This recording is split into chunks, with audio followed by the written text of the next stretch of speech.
Writing is easy, said Ernest Hemingway. You just sit in front of the typewriter and bleed.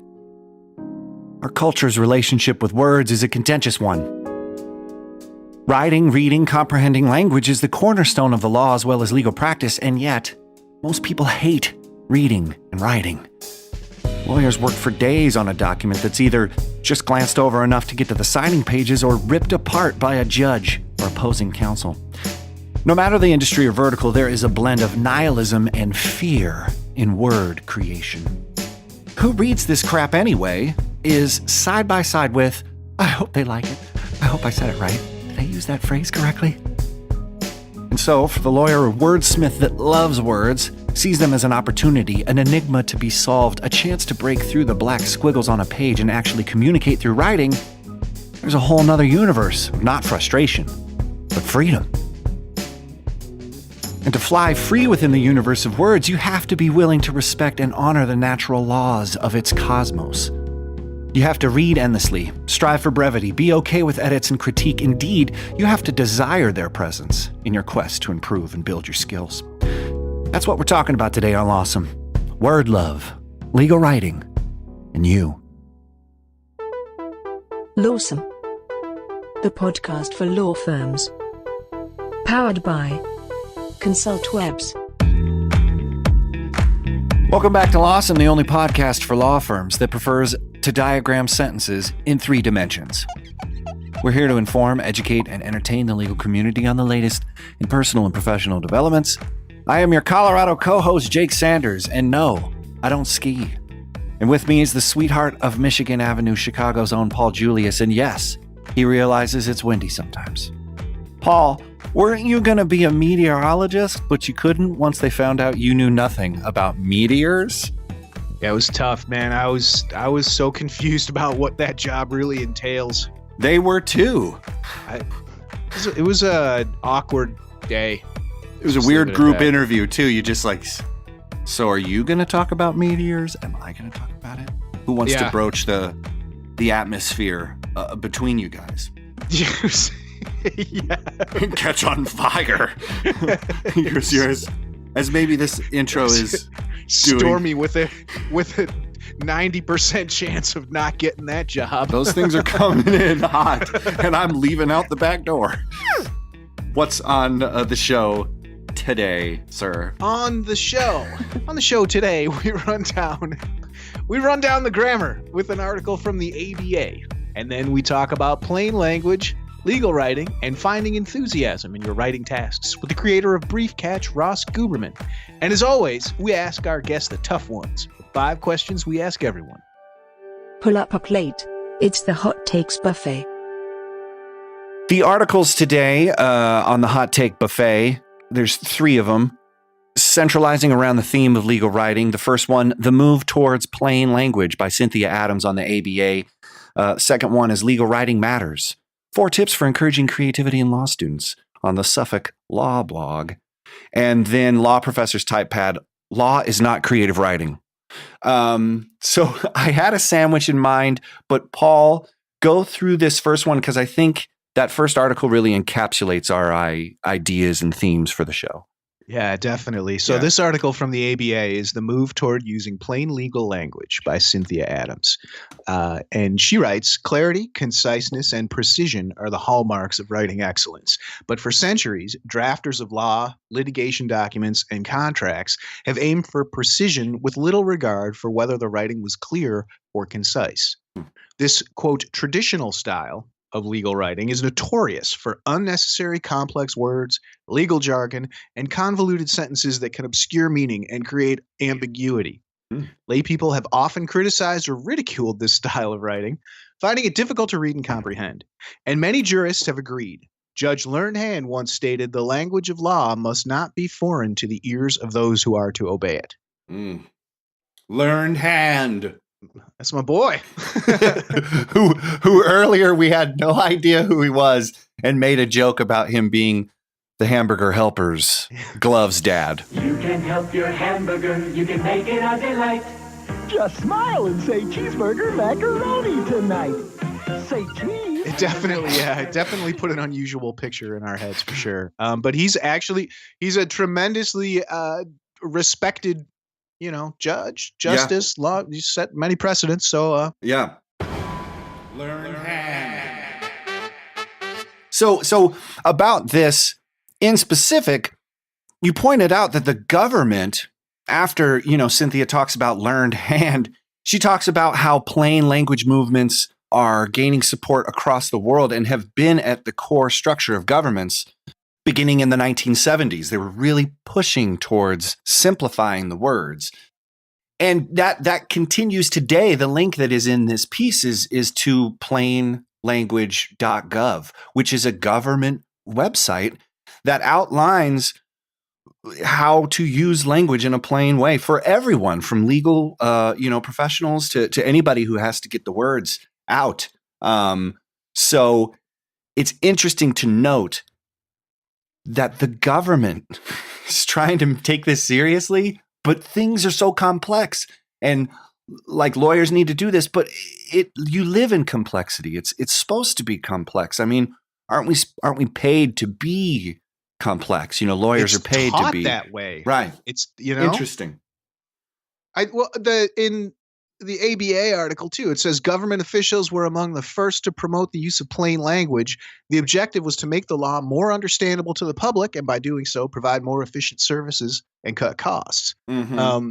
And I think I do have to say that my experience with legal writing is typically on the receiving end of it. So, sure, which is important. I mean, it's an important perspective, Right. So I think there's something to this that, on the one hand, if I want my lawyer to write somebody a letter, I kind of want it to be in that lawyerese. Is it weird at though? The same time, yeah, I feel that. I don't necessarily want to make something so obscure that I'm not comfortable signing it or signing off on it, Right. But in some way you want to see some Latin words in there. Oh yeah. But in on plainlanguage.gov, it says reduce sentence length, prefer active voice over passive voice, eliminate pretentious legal language, including Latin expressions, remove redundancies, and reduce nominalizations. So all of those things are basic writing, drafting, no matter who you are, habits that if you're writing ad copy, a soap opera, something on the back of a shampoo bottle, or you're, delivering a lecture in front of children or adults, or you're talking to staff at a La Quinta Inn, you want to use these ideas. Brought to you by La Quinta. Totally slipped that one. The other day, I walked into my house. I was like, "Are we at a La Quinta or what? This is nice." So anyway, I'm getting off the point. But back on talking and engaging to students who are supposed to be creating legal language and the frameworks upon which we are deciding this is what legal language is, are the judges and the lawyers who are on Twitter, who are also engaging in public. It's odd. I've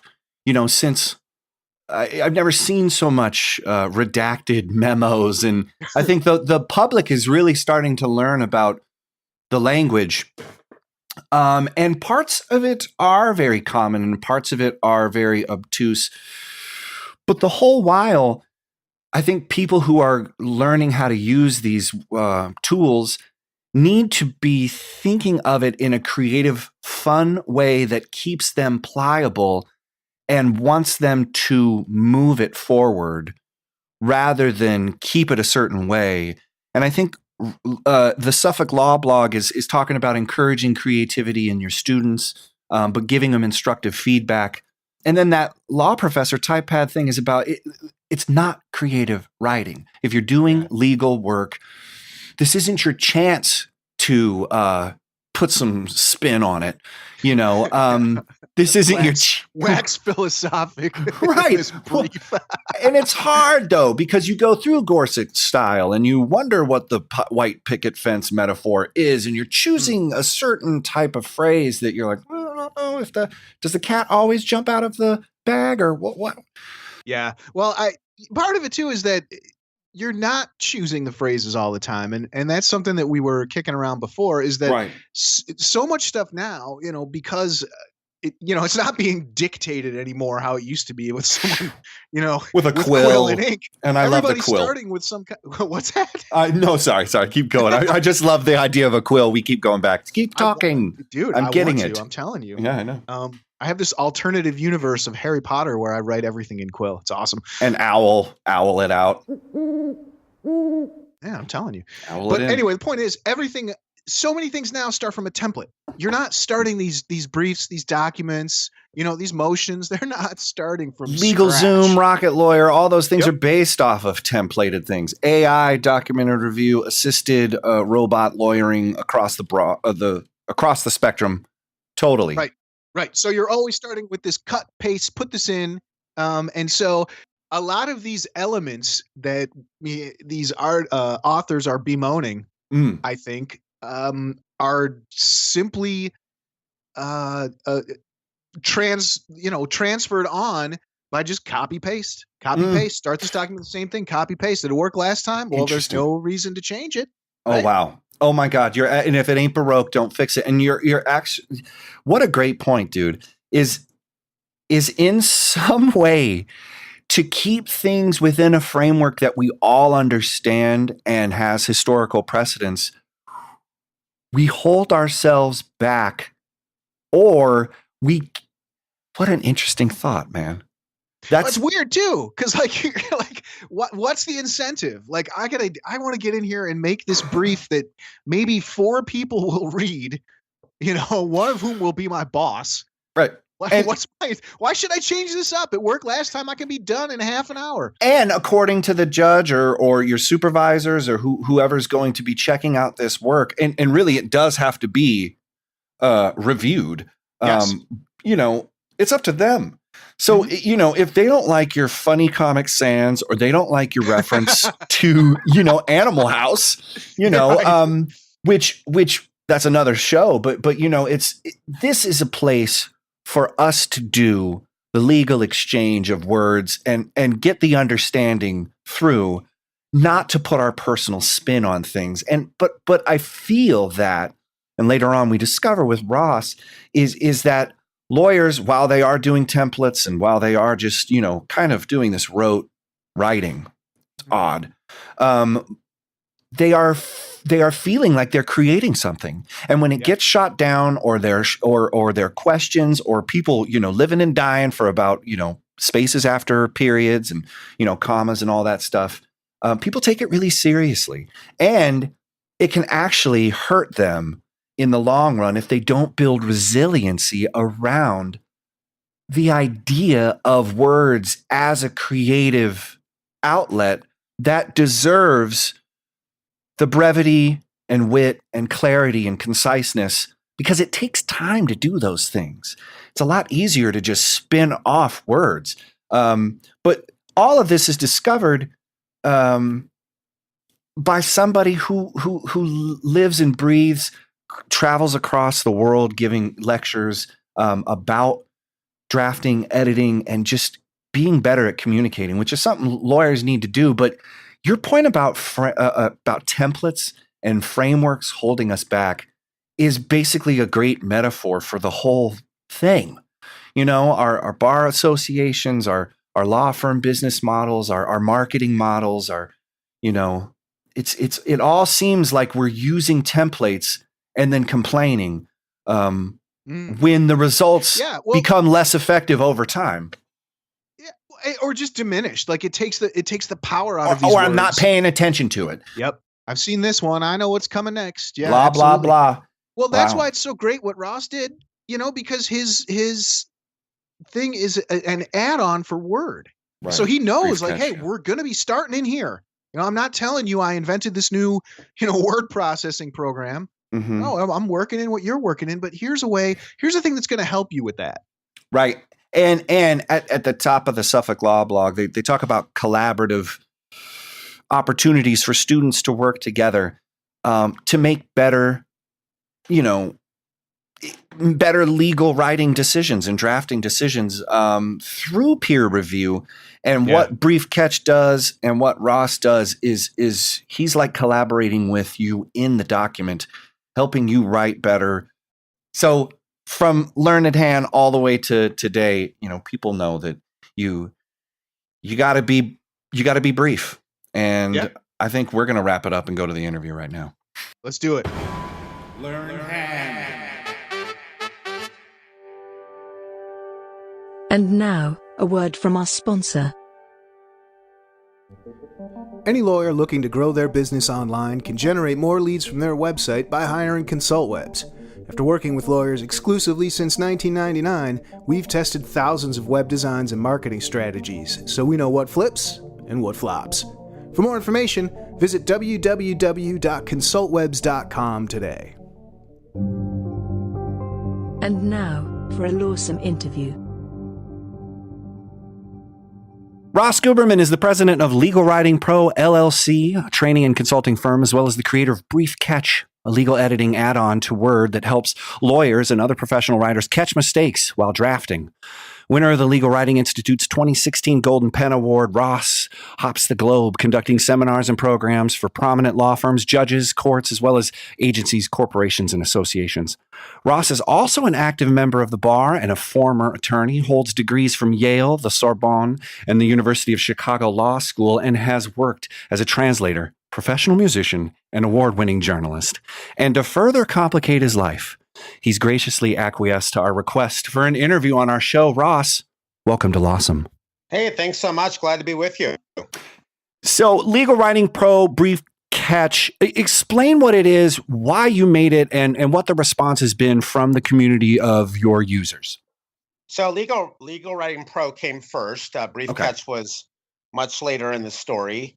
And the Legal Writing Pro grew a little bit organically and a little slowly when I decided to venture out into the law firm and general legal education world. So Legal Writing Pro is sort of a holding company, you might call it, for workshops that I've done for various audiences, mainly lawyers, sometimes judges, sometimes business people. And I also have some e-learning products and coaching products and assessment products too, and books and toolkits and manuals and some online tools. And then much more recently, I launched Brief Catch and got into the software and add-on world, as you mentioned. And that's been something that's been I've been passionate about for the last few years, but it launched just a year ago. So nice. I'm doing a lot more with software now and a little bit less with all the live workshops and other formal training modes. And so Brief Catch came out of your work doing consulting because did you feel like it was you just wanted to be right over their shoulder?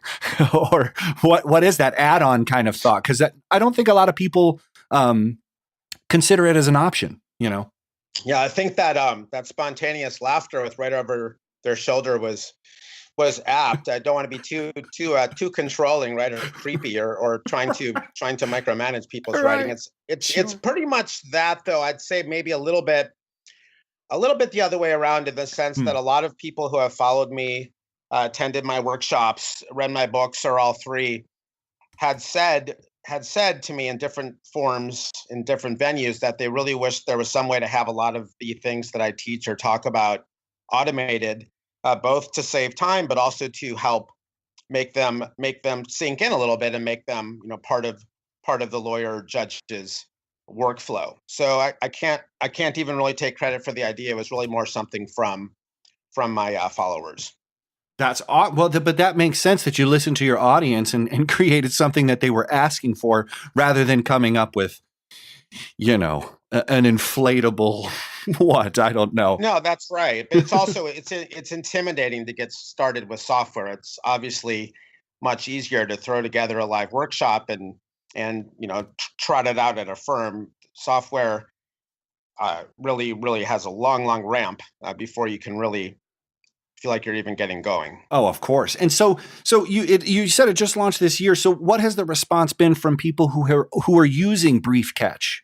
Really, honestly, beyond anything that I could have hoped for. So far, it's been out for just really a month a month and a year. I guess this is month 13 here, Nice. February 2019. So obviously I was nervous when it first launched and I wasn't quite sure what to expect.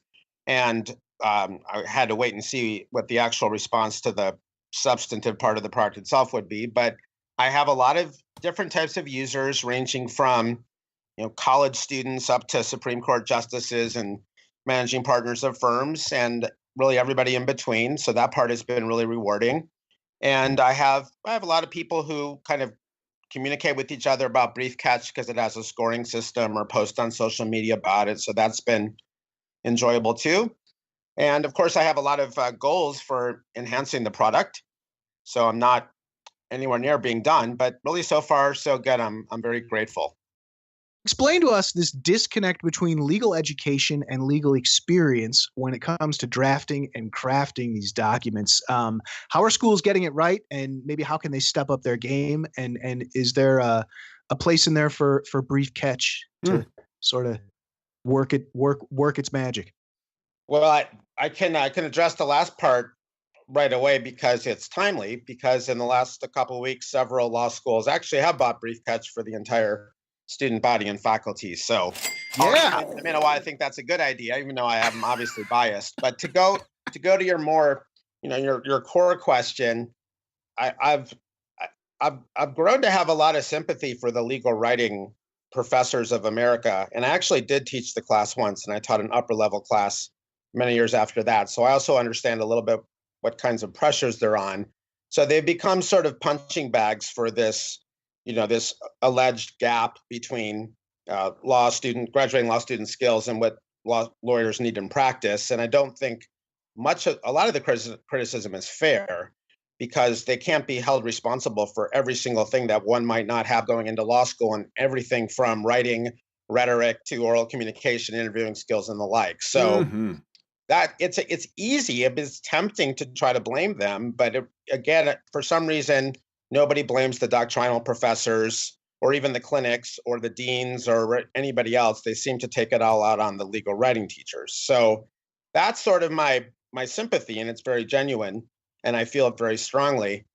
On the other hand, I've noticed, especially in the last 7 or 8 years, that the legal writing courses have started becoming a little bit more nebulous in their focus, and they are seeking to not just teach writing, or maybe not even teach writing primarily, but become vehicles for discussing theories of rhetoric and client communication skills. And all that is great, but the truth is, I can tell you for sure, with certainty and a lot of experience, that law students today need a lot more writing training, not less. And the idea that writing would just be sort of a part, or maybe even a major part of one class, I think is really not that sensible given what employers are demanding and frankly very often complaining about. So obviously there are ways to address this in upper level classes, having more creative or innovative writing based classes, maybe doing more with clinics. But really there's only so much law schools can be expected to do, especially when it comes to core writing skills that frankly don't have that much to do with legal writing or legal documents themselves. It's interesting because you must have this deep admiration and respect for words. I mean, the way you are on Twitter is so amazing. Whereas I think a lot of lawyers hate Word. They're hating the little dangling modifiers and the isms and the Santa Clauses.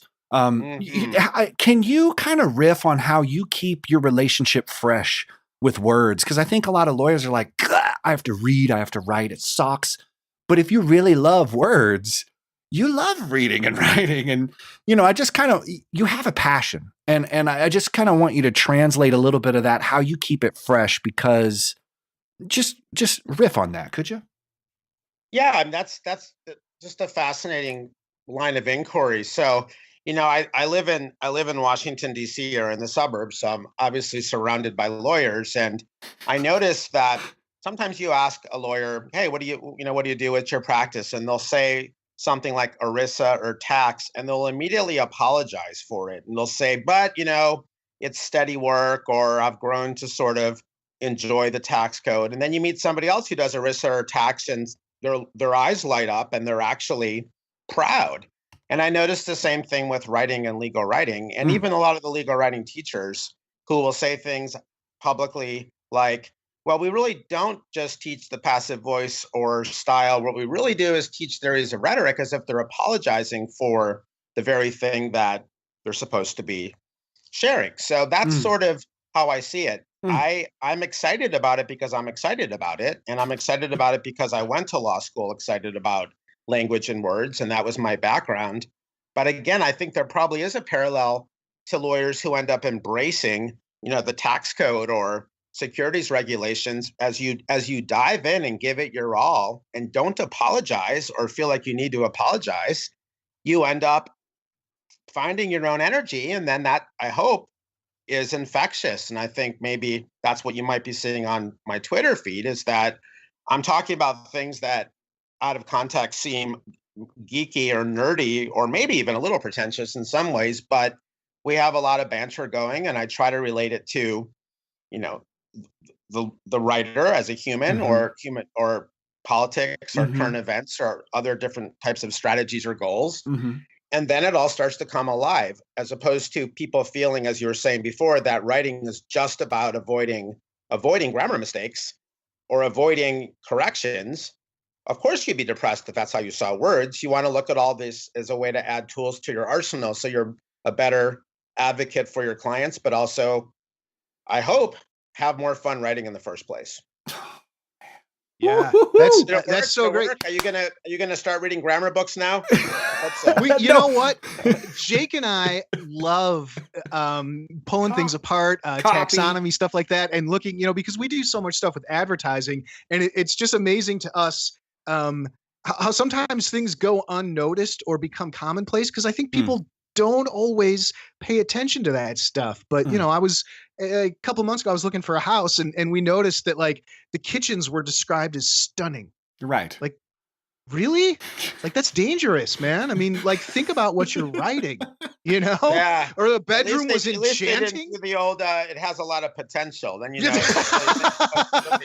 But it's funny, it's good for people with imagination. Yeah. Well, but see, you're doing it right there. Like, it's funny that there's you have all these arrows in your quiver that you can use, instead of being like, it's got a bedroom. Right. Like there's something to it. So and there's it's a human element. I think whether you the more you get into it, the more you start to pay attention to these things. And I think it's fascinating. But the other side of that is the machines. And so, like, automated review, artificial intelligence, we've talked about Lola versus Skadden, so like if a bot can do it, it's not law. So what are your thoughts about, that sort of thing? Is there room in the future for human editing and drafting, or are we just going to be feeding it into the machines and they're going to spit it out with corrections? Right. Well, I wouldn't, I wouldn't give up hope quite yet, or write the profession off. Although I do notice in my travels, not just in the United States but abroad, there is a lot of angst in the profession for all the reasons you suggested. So, if you think about what most lawyers would really rather be paid to do, strategy, counseling, thinking through legal issues, maybe learning about the latest substantive trends, and then of course translating all that to the written word content wise, that is always going to be a need. That's always going to be something that only trained people with judgment and experience can do. And then if you think of the kinds of things that most lawyers frankly really don't want to do, even if it helps them churn hours, like look for extra spaces or citation errors, or overly overused words, or repetitive patterns in sentence structure or transitions, even basic line edits. I mean, I love that sort of thing, but I have to be honest, most lawyers really don't. Right. Well, those are all things that obviously these tools, if they're well constructed and used with some discretion, can help with. So I do notice, even at kind of the fancy firms that I frequent, that a lot of documents that end up being filed are substantively weak, in part because of the deadline forced people to just clean up all the details and not really have time to apply their vast, legal knowledge and experience. And I think that would be a better allocation of time. So Mm. I am optimistic that in the long run, this might actually be a great development because it will free most lawyers up from having to do things that they're A, not really interested in doing, and B, often not particularly good at, or not any better at than normal people would be. So talking about those lawyers, just the JDs on the street, coming from different levels of rhetoric, communication backgrounds. Hmm.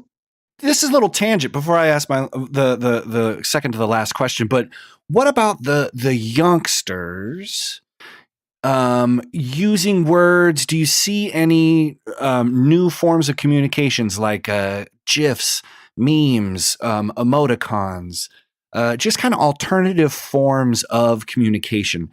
What's Ross Guberman's future riffs on that kind of stuff? You think it's got a place for it? Are we always going to be using Victorian English? I mean, like Edgar Allan Poe had to write like that because he got paid by the words, you know.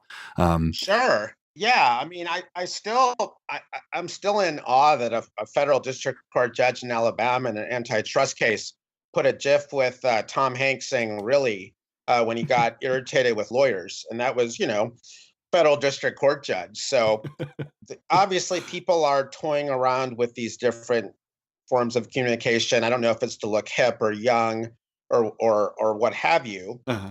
But I really honestly, they always say, and I have high school kids myself. They always say that's texting that's destroying the writing of the youth today.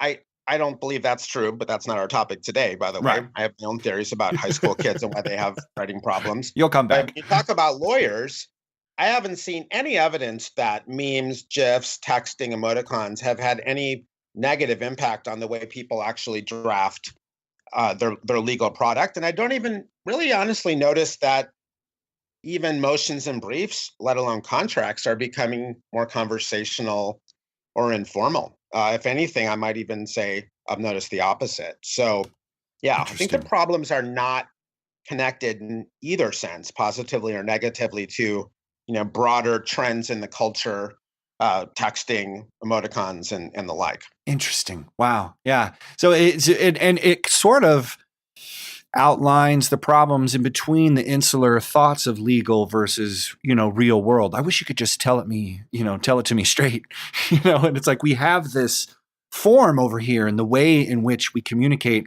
that you're saying is trending towards more buttoned up language, which is just fascinating because, someone's just sending me a poop emoji and you're like, well, I guess I know what that means, Well, I can not exactly break some news today, but I can tell you something you might find interesting. I've done a very extensive machine learning AI study of legal work product over the last 6 months, and I just have two categories. I have famous writers like Elena Kagan and Paul Clement, Right. and then I have everybody else. And one of the things that's going to come out when I publish this is that, contrary to what everybody thinks, the prominent lawyers and judges of our profession do not in any way, shape, or form have shorter sentences on average than random lawyers or judges, but they do have, and I'm very happy about this, frankly, because it's something I've noticed anecdotally, they do have shorter words. And that's what's interesting is what I've noticed is as people have gotten weaker and weaker with grammar coming out of college and law school, they actually hide behind more and more legalistic, pretentious, or just as you were saying before, generally quote big unquote words. Right. Whereas the really top performers actually use a lot of very short, peppy, and punchy words. Wow. So there's that too. So you have that sort of bifurcation that is probably not what a lot of people would expect. That's so dope. Okay, so what's one thing that our listeners can do right now to make their legal writing experience betterer at their firm? Made I up a use word, betterer. Jake. You had to add the law firm at the end of the sentence, huh? So, well, I'll give you a couple things. So one is, and this would be especially for associates or their counterparts and other types of employers. From the very first day of work, you have to make in your mind two different lists. And the first list is or should consist of changes or edits that you see or have made that you know are reasonable, that many people are going to make or agree with, and that you want to commit to memory and internalize. And then you need to have a completely separate list, literally or figuratively, of little quirks and idiosyncrasies that your supervisors have. Because one of the things I've noticed is people who are brilliant but run into trouble on the job at fancy law firms or anywhere else often cannot distinguish between the two, and they just become really, really flustered and confused and bitter. So that's kind of a process bit of advice. And you never want to, by the way, think that everything is in that second category, that it's all about idiosyncratic, crazy supervisor preferences, because that lets you off the hook and doesn't make you improve your own skills. So just plain writing wise, the part that you can control yourself and doesn't necessarily involve the food chain in law firms, I would say at the end of every draft, you have 2 minutes. In the first minute, you do nothing but cut phrases down to a single word. And then the second minute, you do nothing but take long words and shorten them. So every time you see regarding or concerning, you change it to on or about. Every time you have demonstrate, illuminates, illustrates, you change it to something like show. And if you just do those two things in 2 minutes, you'll probably have much better product than a lot of people who will spend an hour just aimlessly having angst and editing their product with no particular goal. Bam, bro. I know I gave it long two-part No. Like a politician. You can't imagine how wonderfully tight that was, because there is that idea is that, do you just like it this way, or is this the way it should be? And I think you do have that pecking order no matter where you are. And that's a really interesting idea for that process. The sad thing is the supervisors of the world are to blame too, because of course they don't like to admit that anything is just their own idiosyncratic preference, right? They always say, like, are you crazy? How could you think otherwise, when it really is just their own issue?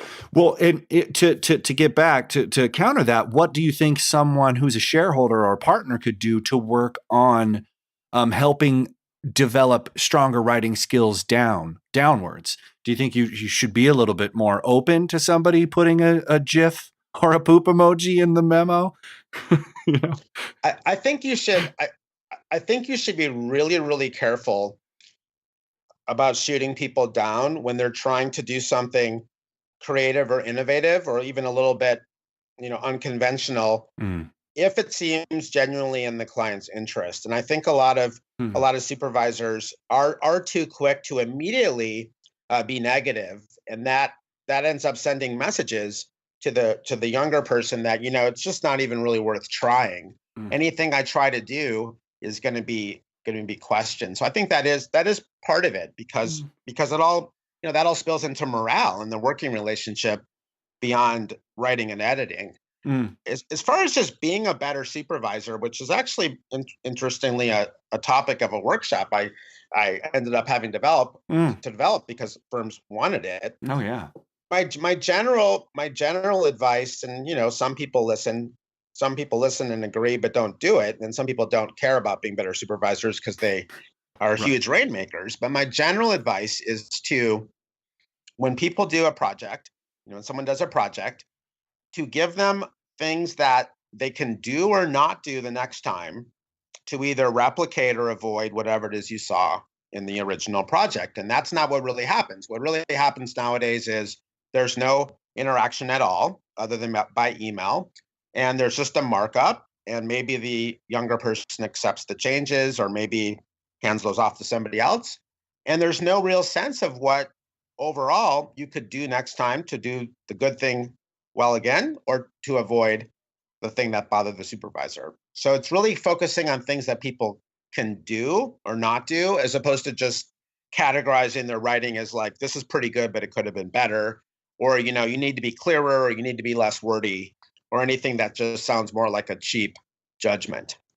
So we could keep going, but we can't, because we have stuff to do. So Ross, if people want to learn more about Legal Writing Pro, like these seminars, those consulting, those lesson plans, and also Brief Catch, How can they find out more about you? So Briefcatch obviously has its own site, briefcatch.com. Not too original, and anybody can get a 2-week free trial of the product. So that would be a good place to start when it comes to Briefcatch. My seminars, if you're interested, you can learn more about them on my regular site, legalwritingpro.com. But I have lots and lots and lots of free resources, all sorts of articles. I'm quoted in a lot of articles. I have my own articles. The ABA just published an article of mine after I surveyed about 1,000 judges across the country anonymously, what they wanted in briefs. So you'll see some of those linked on my site, and where you can just Google me. And I do really try to provide a lot of free resources, especially for the many lawyers in America who don't work for the kinds of firms that can hire an outside consultant. 5 questions we ask everyone. What was the last book you read?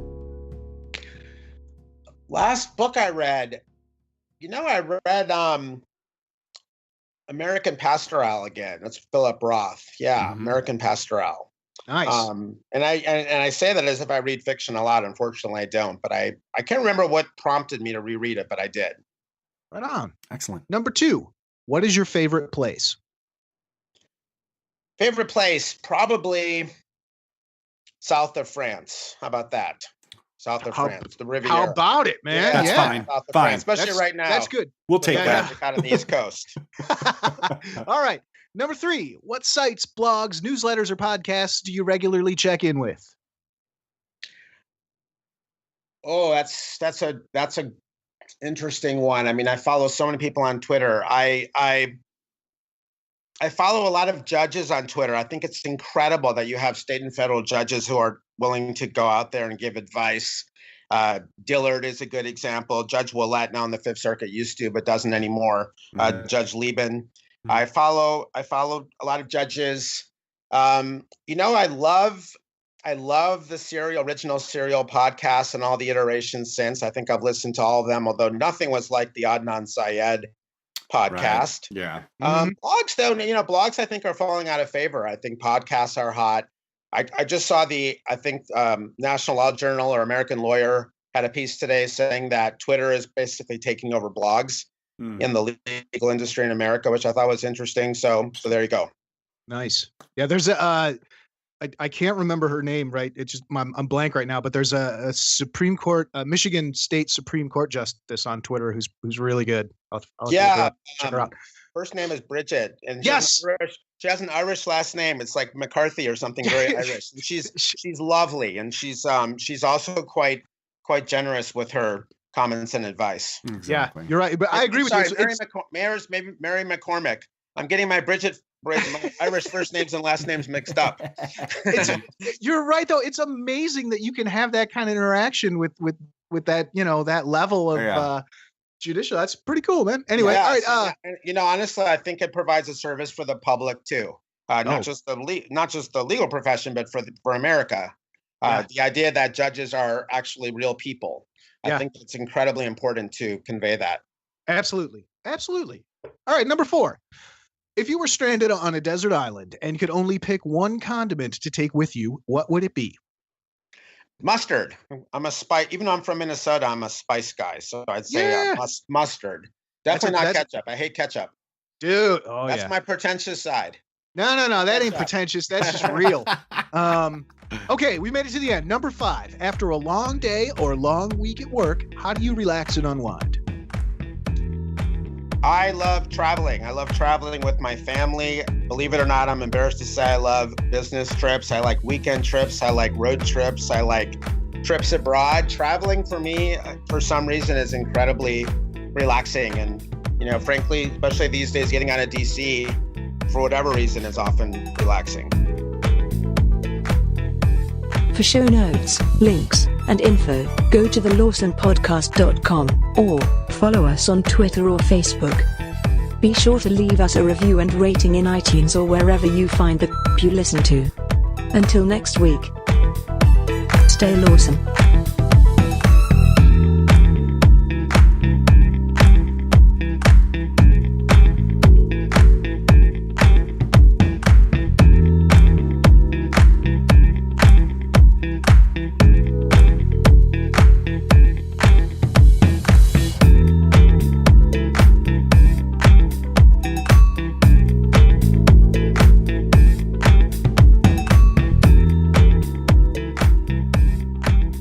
You're still here? Well, here's a bonus clip from the show.